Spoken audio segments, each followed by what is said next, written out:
مرسلن، مرسلن سین پر دیکھیں زیر ہے نا، تو اس کے معنی ہوں گے بھیجنے والا، بھیجنے والا. جبکہ اگر میں سین پر کر دوں زبر یعنی مرسلن، تو مرسلن کے کیا معنی ہو جائیں گے؟ مرسلن کے معنی ہو جائیں گے بھیجا ہوا، جس کو بھیجا جائے، ہے نا. تو رسولوں کے لیے جو لفظ استعمال ہوا ہے نا وہ مرسل ہے، جبکہ مرسل کون ہے؟ یہ مرسل اللہ ہے، اور مرسل جو ہے وہ رسول ہے. اسی طرح سے ایک اور لفظ ہے، جیسے ہم کہتے ہیں منذرن، منذرن کے معنی ہے ڈرانے والا یا خبردار کرنے والا، ٹھیک ہے نا، منذرن. جبکہ اس کا اسم المفعول بنتا ہے منذرن، تو منذرن کے معنی ہوں گے ڈرایا ہوا یا جس کو ڈرایا جائے. تو یہاں بھی آپ دیکھیں قرآن مجید میں بعض جگہ پر آتا ہے کہ فَكَيْفَ كَانَ عَاقِبَةُ الْمُنذَرِينَ، منذرین زال پر زبر ہے، یعنی وہاں پہ قرآن کہہ رہا ہے کہ دیکھو کیا انجام، پس کیا انجام ہوا ان لوگوں کا جن کو ڈرایا گیا. اب اگر آپ وہاں پہ زال پر زبر کی جگہ زیر پڑھ دیں گے، زال پر زبر کی جگہ زیر پڑھ دیں گے، تو پھر یہ بات بالکل الٹ ہو جائے گی. یعنی کیا ہو جائے گا کہ دیکھو کیا انجام ہوا ڈرانے والوں کا. ڈرانے والے تو رسول تھے، خبردار کرنے والے تو رسول تھے، لہٰذا زال پر زبر زال پر زیر اس سے بڑا فرق واقع ہوتا ہے. اس لیے حرکات کی تبدیلی اگر ہوتی ہے تو اس کو لحن جلی میں جو ہے وہ شمار کیا جاتا ہے. اچھا آگے چلتے ہیں. یہ ہو گیا ہمارا باب افعال سے اسم المفعول. اب آئیے ذرا باب تفعیل پر. باب تفعیل میں ہمارے پاس مضارع کا صیغہ ہے یفعل، اس میں یا کی جگہ میم لگائیں گے، ٹھیک ہے جی. اب عین کلمے پر زیر ہے تو اس کو ہمیں زبر کرنا ہوگا، اور لام کلمے پر تنوین لگائیں گے تو یہ بن جائے گا مفعل. تو مفعل کے وزن پہ معلم ہو جائے گا، منزل ہو جائے گا، مقرب ہو جائے گا. تو جیسے منزل کے کیا معنی ہوں گے؟ منزل کے معنی ہوں گے جس کو نازل کیا جائے، نازل کیا ہوا یوں کہہ لیجئے. منزل نازل کرنے والا، منزل نازل کیا ہوا، نازل کیا گیا، ٹھیک ہے نا.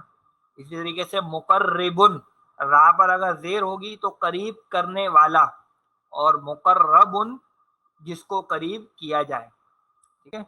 تو اللہ کے مقرب بندے ہوتے ہیں یا اللہ کے مقرب بندے ہوتے ہیں؟ اللہ کے مقرب بندے ہوتے ہیں، ٹھیک ہے. مقرب تو اللہ تعالیٰ ہے، ٹھیک ہے نا، مقرب تو اللہ تعالیٰ ہے، مقرب جن کو قریب کیا جائے. چلیں یہ باب تفعیل ہو گیا جی. اگلا باب ہے باب مفاعلہ. اس میں بھی وہی طریقہ ہے، یفاعلو یا کی جگہ میم پیش لگایا، عین پر زیر کی جگہ عین کو زبر کر دیا، آگے لام پر تنوین لگا دی. تو محافظن، تو محافظن کیا ہو جائے گا؟ محافظن کیا تھا؟ حفاظت کرنے والا. تو محافظن جس کی حفاظت کی جائے یا حفاظت کیا ہوا. اچھا اسی طریقے سے دیکھیں مخاطبن، ایک ہوتا ہے مخاطب اور ایک ہوتا ہے مخاطب. تو مخاطب کون ہے؟ جو خطاب کرنے والا ہے، اور مخاطب کون ہے؟ جن سے خطاب کیا جا رہا ہے. تو یہ بھی اردو میں غلط استعمال ہوتا ہے، یعنی میں آپ سے مخاطب ہوں. نہیں بھائی، میں آپ سے مخاطب نہیں ہوں، میں آپ سے مخاطب ہوں، اور آپ سب میرے مخاطبین ہیں. آپ سب میرے مخاطبین ہیں، یعنی آپ سب وہ ہیں جن سے خطاب کیا جا رہا ہے.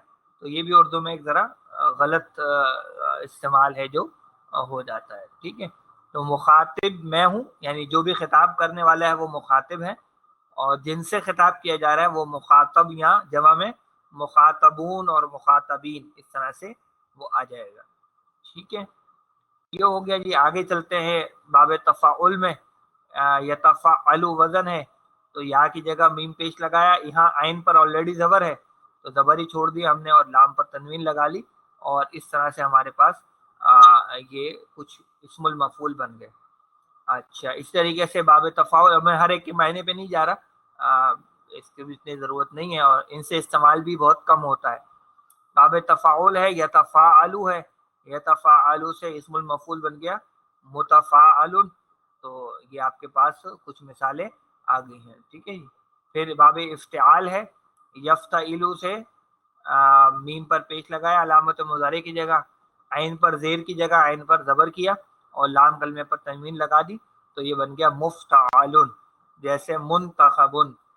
اب یہاں دیکھیں خا جو ہے وہ عین کلمہ ہے نا، تو اگر خا پر ہم زیر لگائیں گے تو منتخب ہو جائے گا، اور منتخب کا مطلب ہو جائے گا انتخاب کرنے والا، تو منتخب کا مطلب ہے انتخاب کرنے والا، اور منتخب جس کا انتخاب کیا جائے۔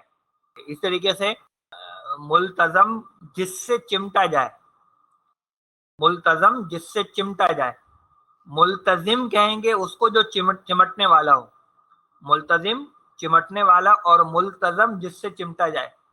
یہ کس چیز کا نام ہے ملتزم؟ جی جی، خانہ کعبہ کا جو دروازہ ہے وہ ملتزم ہے نا، تو کیوں کہتے ہیں اس کو ملتزم؟ کیونکہ اس سے چمٹتے ہیں نا لوگ، اس سے چمٹا جاتا ہے، تو اس لیے اس کو ملتزم کا نام جو، اور جو لوگ چمٹ رہے ہیں وہ ملتزم ہیں۔ ہاں، جو حاجی ہیں یا عمرہ کرنے والے ہیں وہ ملتزم ہیں۔ تو ملتزم اور ملتزم، یہ فرق اس میں آ جائے۔ اچھا، اب اگلا باب ہے باب انفعال۔ تو باب انفعال میں آپ کو بتا دیا گیا کہ باب انفعال سے اسم المفعول ہم نہیں بناتے، کیونکہ ہم نے دیکھا تھا کہ باب انفعال سے ہم نے مجہول بھی نہیں بنایا تھا، باب انفعال سے اسم المفعول بھی نہیں بنتا ہے۔ آگے ایک جملہ لکھا ہوا ہے، اب وہ بھی تھوڑی دیر میں انشاءاللہ واضح ہو جائے گا۔ اچھا، آخری باب ہے ہمارے پاس باب استفعال، اور باب استفعال میں یستفعلوا میں یا کی جگہ میم رکھا، آئین کی جگہ پہ عین پر زیر کی جگہ عین پہ زبر کر دیا، اور لام پر دو پیش کر دی، تو یہ بن گیا مستفعلن۔ تو جیسے مستغفرن کون تھا؟ مستغفر کے معنی تھے بخشش طلب کرنے والا، تو مستغفر کے معنی ہو جائے، مستغفرن کے معنی ہو جائے گا جس سے بخشش طلب کی جائے۔ اسی طریقے سے مستنصرن، ایک ہوگا اسم الفاعل، وہ ہوگا مستنصرن، مستنصرن کے معنی ہوں گے مدد طلب کرنے والا، اور مستنصرن کے معنی کیا ہوتے ہیں؟ مدد طلب کی جائے، جس سے مدد طلب کی جائے۔ تو یہ ہے ہمارا اسم اور مجرد میں مفعول کے وزن پہ، اور مزید فی میں ایک خاص طریقے سے ہم نے اسم المفعول بنایا۔ اچھا، اسی کے نیچے ایک چھوٹی سی ہیڈنگ آ رہی ہے اسم الظرف کی، چھوٹی سی اور ہیڈنگ ہے اسم الظرف کی۔ ظرف ہم نے آپ کو بتایا تھا کہ کیا معنی ہوتے ہیں؟ ظرف کہتے ہیں ایسا اسم کو جگہ یا وقت کو ظاہر کرے، جگہ یا وقت کو ظاہر کرے۔ اچھا، یہ ہم نے اس سے پہلے ظرف دیکھے تھے، کہاں دیکھے تھے؟ ہم ذرا آپ کو لے چلتے ہیں یہاں پر، اب ان میں آپ دیکھیں سب میں کسی جگہ یا کسی وقت کا مفہوم پایا جاتا ہے۔ فوقا مطلب اوپر، تحتا نیچے، یہ بھی جگہ کا مفہوم دے رہا ہے۔ قبلہ پہلے، یہ جگہ کے لیے بھی ہو سکتا ہے، وقت کے لیے بھی ہو سکتا ہے۔ ما، یہ جگہ کے معنوں میں عام طور پر ہوتا ہے۔ تو جگہ یا وقت کا مفہوم دینے والے جو الفاظ ہوتے ہیں وہ ظرف کہلاتے ہیں، ٹھیک ہے نا؟ تو وہ جو وقت کا مفہوم دیتا ہے اس کو ہم ظرف زمان کہتے ہیں، ہے نا؟ اور وہ اسم جو جگہ کا مفہوم دیتا ہے اس کو ہم ظرف مکان کہتے ہیں، ٹھیک ہے؟ تو یہ ظرف کی دو ذیلی اقسام ہمارے پاس بن جاتی ہیں۔ اچھا، یہ تو تھا صرف ظرف۔ اب جو ہم چیز پڑھ رہے ہیں وہ ہے اسم الظرف۔ تو اس میں اور صرف ظرف میں کیا فرق ہے وہ اب آپ کو بتا دیتا ہوں۔ دیکھیے، وہ جو ظرف ہم نے دیکھے ہیں نا، ان پہ بھی کسی کام کا ذکر نہیں تھا، وہ صرف جگہ یا وقت کو ظاہر کر رہے تھے، وہ صرف جگہ یا وقت کو ظاہر کر رہے تھے، اور اکثر و بیشتر یعنی 98% جو ہے وہ جو صرف ظرف ہیں وہ اکیلے استعمال نہیں ہوتے، ان کے ساتھ کوئی اور چیز جو ہے وہ درکار ہوتی ہے نا۔ مثال کے طور پر فوقا جو ہے وہ اکیلے استعمال نہیں ہوگا، فوقا کے ساتھ کوئی اور اسم بھی آئے گا جو بتائے گا کہ کس کے اوپر۔ مثلا ہم کہیں گے فوق السمائی، فوق السمائی ہم کہیں گے آسمان کے اوپر، ٹھیک ہے نا؟ ہم کہیں گے فوق الارضی، زمین کے اوپر، یا ہم کہیں گے فوق المنزدتی، ٹیبل کے اوپر، یا فوق الکرسی، کرسی کے اوپر۔ تو فوقا وغیرہ جو ہے، یا فوقہم ان کے اوپر، یا فوقکم تمہارے اوپر، وغیرہ وغیرہ۔ تو فوقا جو ہے وہ اکیلے استعمال نہیں ہوگا، بلکہ وہ کسی ساتھ میں اسم یا ضمیر کے ساتھ استعمال ہوگا۔